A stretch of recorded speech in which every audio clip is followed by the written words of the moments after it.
ஹமீத் ஒரு பணக்கார பிசினஸ்மேன். அவரோட குடும்பத்துல தன்னோட மனைவி ரசியா அப்புறம் செல்ல குழந்தை ஹீனா இருந்தா. அப்பா இத பாருங்க. அடேங்கப்பா, நீ ரொம்ப சூப்பரா டிராயிங் பண்ணிருக்கிறியே. இது நீங்க தான். இது அம்மா, அப்புறம் நான், அப்புறம் இது நம்ம வீடு. நம்ம வீட்டு பெயிண்ட் வெள்ளை நிறத்துல இருக்கு, ஆனா நீ நீல நிறத்தை போட்டிருக்க. அது வந்துப்பா, எனக்கு நீல நிறம்னா ரொம்ப பிடிக்கும். அதனால தான் நம்ம வீட்டுக்கு நீல நிறத்தை கொடுத்தேன். நம்ம பொண்ணுக்கு நீல நிறம் பிடிச்சிருந்ததுன்னா நாளைக்கே நம்ம வீட்டை நீல நிறத்துல மாத்திடுறேன். நீங்க வேற குழந்தை சொல்றான்னு கேக்குறீங்க. இங்க பாருமா, நம்ம குழந்தைக்கு நீல நிறம் பிடிச்சிருக்குன்னு சொல்லிட்டா, அதனால நம்ம வீட்டை நீல நிறத்துல மாத்துறது நம்ம பொறுப்பு. அப்புறம் இன்னைக்கே பெயிண்ட் அடிக்கிறவரை வர சொல்ல போறேன். உங்க 2 பேருக்கிட்ட நான் பேசினா எடுபடவா போகுது? எல்லாம் உங்களோட விருப்பம். வீட்டுக்கு நீலத்தை அடிங்க இல்ல மஞ்சள் அடிங்க. ரசியாவுக்கு இது குழந்தையோட பிடிவாதமா மட்டும்தான் தெரிஞ்சது. ஆனா ஹமீதுக்கு குழந்தையோட ஒவ்வொரு பிடிவாதமும் ரொம்ப முக்கியமா இருந்தது. ஹமீத் தன்னோட வீட்டை நீல நிறத்துல மாத்திட்டாரு. இப்ப எப்படி இருக்கு? எனக்கு பிடிச்ச மாதிரியே இருக்கு. இதத்தான் எதிர்பார்த்தேன். அப்பா, நாம ரொம்ப நாளா வெளியில எங்கேயுமே போகல. என்னோட ஃப்ரெண்ட்ஸ் எல்லாம் அவங்க அப்பா அம்மா கூட எங்கெங்கயோ வெளியில சுத்த போயிருக்காங்க. உங்களுடைய இந்த ஆசையும் சீக்கிரமா நிறைவேற்றிடுறேன். நாம 3 பேரும் நாளைக்கே வெளியில சுத்த போறோம். அம்மா, ஏற்பாடு பண்ணுங்க. நாளைக்கே நாம வெளியில போறோம். எங்க? சுத்துறதுக்கு. ரசியா, குழந்தைக்கு சுத்தி பார்க்கணும் போல ஆசையா இருக்கு, அதனால நாளைக்கே போவோம். சரிங்க. மறுநாள் காலையிலேயே ஹமீதோட குடும்பம் தன்னோட கார்ல புறப்பட்டாங்க. அவங்க ஒரு அம்யூஸ்மெண்ட் பார்க்குக்கு போனாங்க. அங்க ஹீனா நல்லா விளையாடினா. காலையில இருந்து சாயந்தரம் வரைக்கும் 3 பேரும் நல்லா என்ஜாய் பண்ணாங்க. அப்புறம் மறுபடியும் சாயந்தரம் கார்ல 3 பேரும் புறப்பட்டாங்க. ராத்திரி இருட்டுல ஹமீத் காரை ஹைவேல ஓட்டிக்கிட்டு போனாரு. திடீர்னு ஒரு ட்ரக் அவங்க கார் மேல மோதிடுச்சு. இந்த சம்பவத்துல ஹமீதோட உயிர் அந்த இடத்துலயே போயிடுச்சு. அப்புறம் ஹீனாவுக்கும் ரசியாவுக்கும் அடிபட்டுடுச்சு. மறுநாள் காலையில அவங்க முடிச்சு பார்த்தப்ப, என் புருஷன் எங்க? அவரு உயிரோடு இல்லம்மா. அப்புறம் என் பொண்ணு ஹீனா? அவளுக்கு லேசா அடிபட்டு இருக்கு, அவ வெளியில இருக்கா.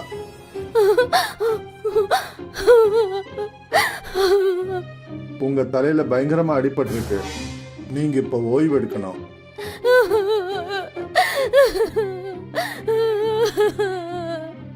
இப்ப ரசியாவுக்கும் ஹீனாவுக்கும் இந்த உலகத்துல யாருமே கிடையாது. கொஞ்ச நாளைக்கு அப்புறம் ஹாஸ்பிட்டல்ல இருந்து டிஸ்சார்ஜ் ஆகி ரசியா அவங்க வீட்டுக்கு போனாங்க. அப்போ ஒரு ஆளு அவங்கள தடுத்துட்டாரு. ஆமா, நீங்க யாரு? எங்க வீட்டுக்குள்ள போக கூடாதுன்னு நீங்க ஏன் தடுக்கிறீங்க? மேடம், இந்த ப்ராப்பர்ட்டியை பேங்க் சீல் பண்ணிட்டாங்க. அமித் குரேஷி பேங்க்ல லோன் எடுத்திருந்தாரு. அவர் அந்த லோனை அடைக்கிறதுக்கு முன்னாடி இறந்துட்டாரு. அந்த ஹமீதோடைய பிசினஸ் மேல பேங்க்குக்கு முழு உரிமை இருக்கு. இப்ப ரசியா அப்புறம் ஹீனா கிட்ட ஒதுங்கிறதுக்கு கூட ஒரு வீடு கிடையாது.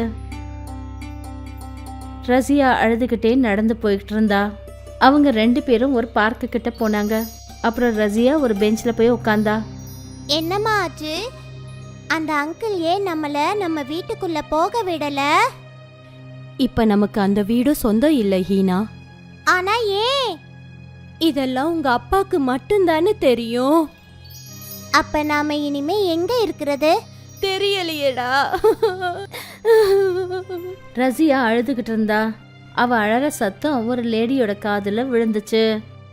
அவ தான் ருக்ஸானா, ரசியாவோட ஃப்ரெண்டு.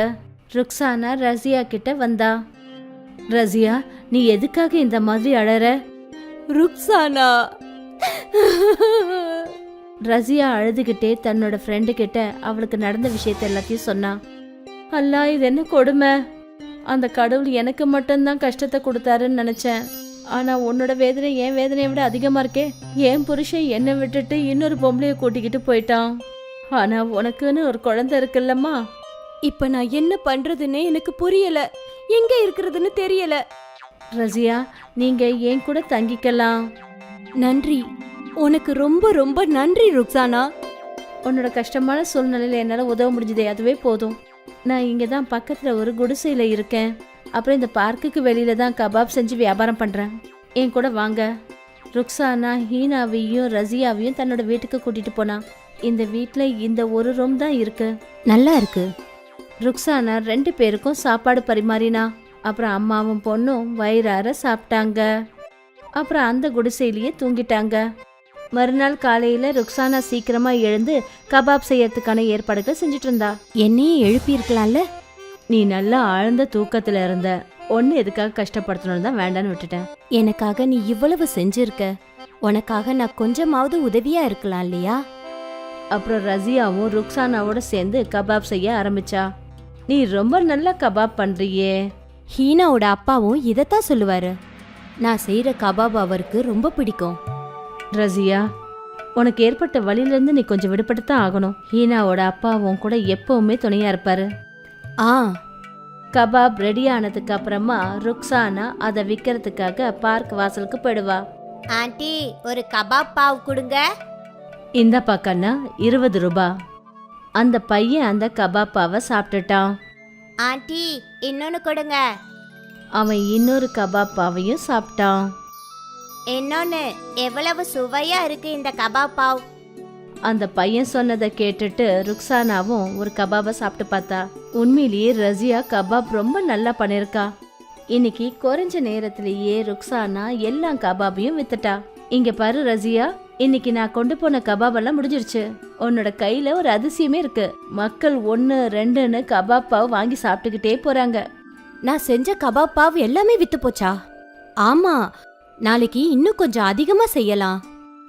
நிச்சயமா செய்யலாம். மறுநாள் காலையில ரசியா இன்னும் அதிகமா கபாப் செஞ்சா. அப்புறம் இன்னைக்கும் எல்லா கபாபும் உடனுக்குடனே வித்து போச்சு. யாரெல்லாம் வந்து கபாப் சாப்பிட்றாங்களோ அவங்க எல்லாருமே பாராட்டிட்டு இருந்தாங்க. இந்த விஷயம் ரொம்ப நாள் அப்படியே நடந்துகிட்டே இருந்தது. ஒரு நாள் ருக்ஸானாவுக்கு உடம்பு சரியில்லாம போயிடுச்சு. அவளுக்கு பயங்கரமா ஜுரம் அடிச்சது. ருக்ஸானா, நீ இன்னைக்கு ஓய்வு எடுத்துக்க. அப்புறம் இந்த கபாபை யார் விற்கிறது? நானு. ஹீனா, நீ ஆண்டிய பாத்துக்கமா. சரிங்கம்மா.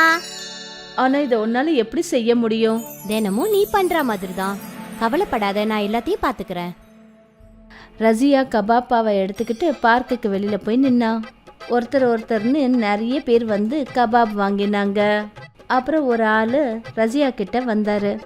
சிஸ்டர், இந்த கபாபை நீங்க எங்க இருந்து வாங்குனீங்க? இத நான் வாங்குனது கிடையாது, நானே என் கையால செய்யறேன். இவ்வளோ சுவையான கபாபை நான் இது வரைக்கும் சாப்பிட்டதே கிடையாது. என் பேரு சுஷாந்த். நான் ஒரு ஈவென்ட் கம்பெனில வேலை பார்க்கறேன். நீங்க எங்க ஈவெண்ட்ஸ்க்கு இதே மாதிரி கபாப் செஞ்சு கொடுக்க முடியுமா? தாராளமா. சுஷாந்த் அவருடைய கார்டை ரசியா கிட்ட கொடுத்தாரு. நீங்க நாளைக்கு காலையில எனக்கு ஃபோன் பண்ணிடுங்க. நான் உங்களுக்கு தினமும் ஆர்டர் கொடுக்கறேன். அப்புறம் எங்க ஆட்கள் உங்ககிட்ட பணத்தை கொடுத்துட்டு கபாபை வாங்கிட்டு போவாங்க. சரிங்க.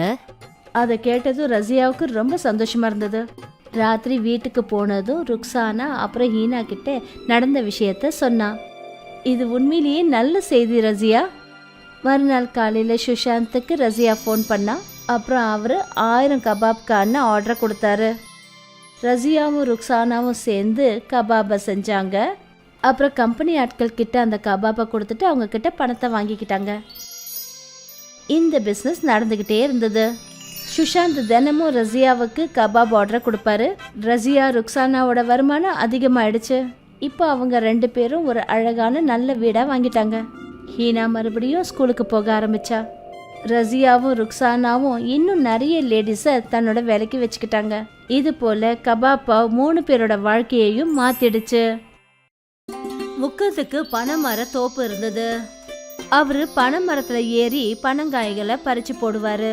அப்புறம் இந்த பனங்காய்களை கொண்டு போய் வியாபாரி கிட்ட விற்பாரு. பணத்தை வாங்கிட்டு வருவாரு. இங்க பாருங்க தம்பி, பனநுங்கு நிறைய கொடுக்கறதுக்கு பாருங்க. மார்க்கெட்ல பனநுங்குக்கு டிமாண்ட் அதிகமாயிடுச்சு. சரிங்க சார், நாளையில இருந்து நிறைய பனநுங்கு கொடுக்கறதுக்கு முயற்சி பண்றேன். சரிப்பா. முகுந்துக்கும் மயூரிக்கும் ஒரே ஒரு பொண்ணு பேரு மீனா. மீனா, நீ எங்க இருக்க? இவ்வளவு நேரம் இங்கதான் இருந்தா. அநேகமா அவ ஃப்ரெண்ட்ஸுங்க கூட விளையாடுறதுக்கு போயிருப்பா. ஆனா அவளை எதுக்காக தேடுறீங்க? அவ பனநுங்கு சாப்பிடணும்னு சொன்னா, அதனால அவளுக்காக பனநுங்கு கொஞ்சம் வெட்டி எடுத்துட்டு வந்திருக்கிறேன் பாரு. அப்பதான் மீனா, அடேங்கப்பா, பனநுங்க, இது எல்லாத்தையும் நான் மட்டும் தான் சாப்பிடுவேன். உனக்காக தான் வாங்கிட்டு வந்திருக்கேன், பொறுமையா சாப்பிடு. மழை காலமோ இல்ல வெயில் காலமோ முகுந்த் எந்த ஒரு சமயத்திலையும் பனை மரத்துல ஏறுவாரு. ஒரு நாள் என்ன ஆச்சுன்னா, 2 நாளா இந்த மழை நிக்கிற மாதிரியே தெரியல. கடவுளே, இந்த மழை கொஞ்சம் சீக்கிரமா நிக்கணும். நீங்க மரத்துல ஏறும்போது ஜாக்கிரதையா ஏறுங்க. மரம்லாம் ஈரமாவே இருக்கும். ஜாக்கிரதையா தான் ஏறுறேன். நான் மரம் ஏறத்துக்கு கத்துக்குட்டியா என்ன? நீங்க உறுதியானவர் தெரியும். இருந்தாலும் நீங்க ஜாக்கிரதையா இருங்க. சரிங்க மனைவி மேடம், நீங்க கவலைப்படாதீங்க. நான் இதோ போயிட்டு இதோ வந்துருவேன். சரிங்க.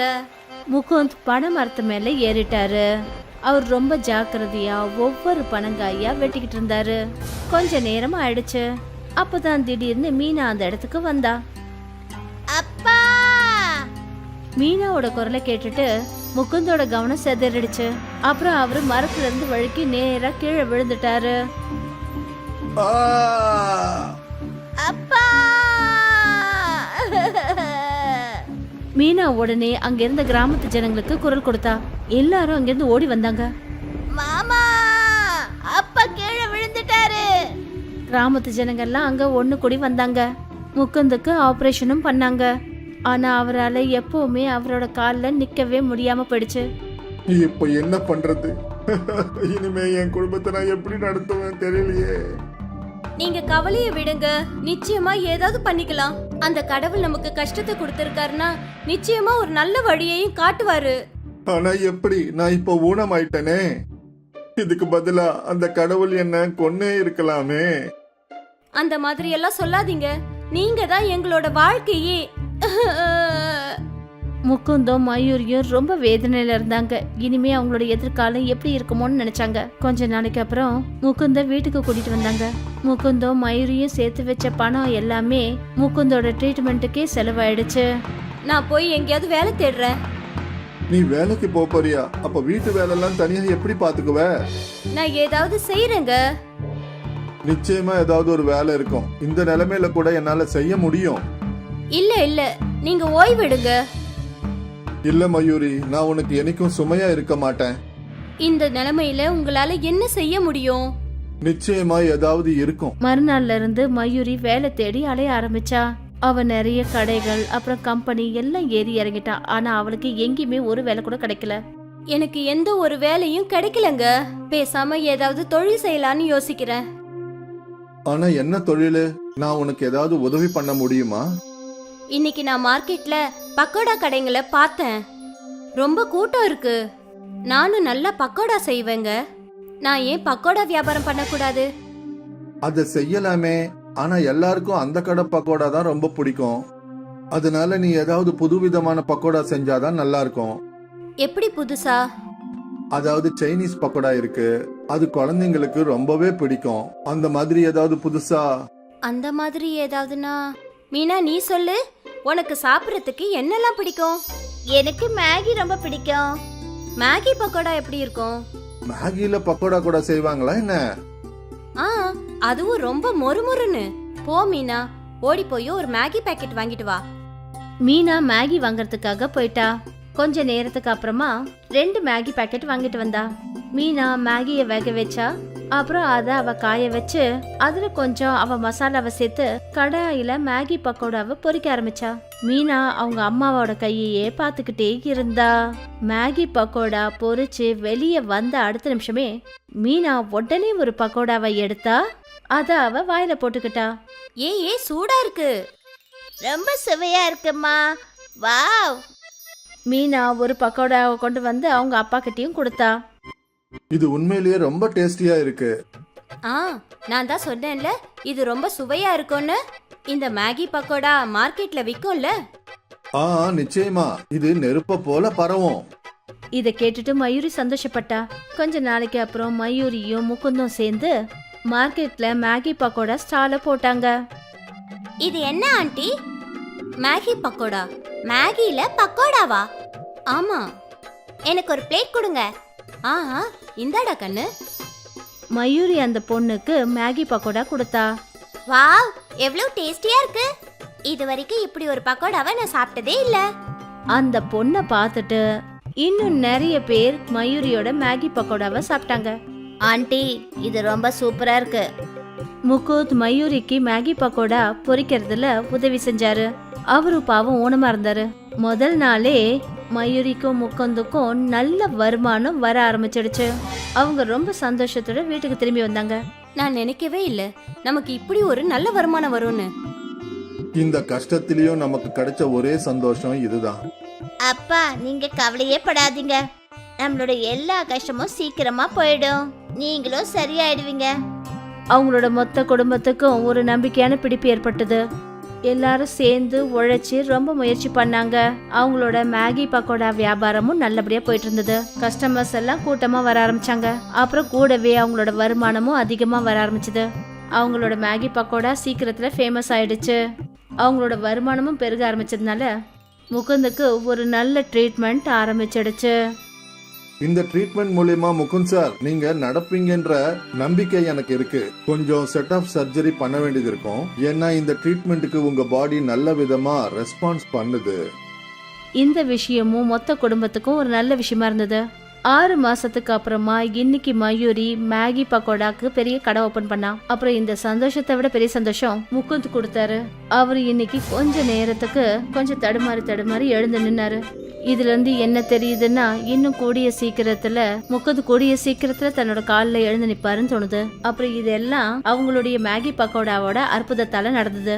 இதுக்கு அப்புறமாவும் இந்த மேகி பக்கோடா தூள் கலப்புங்க.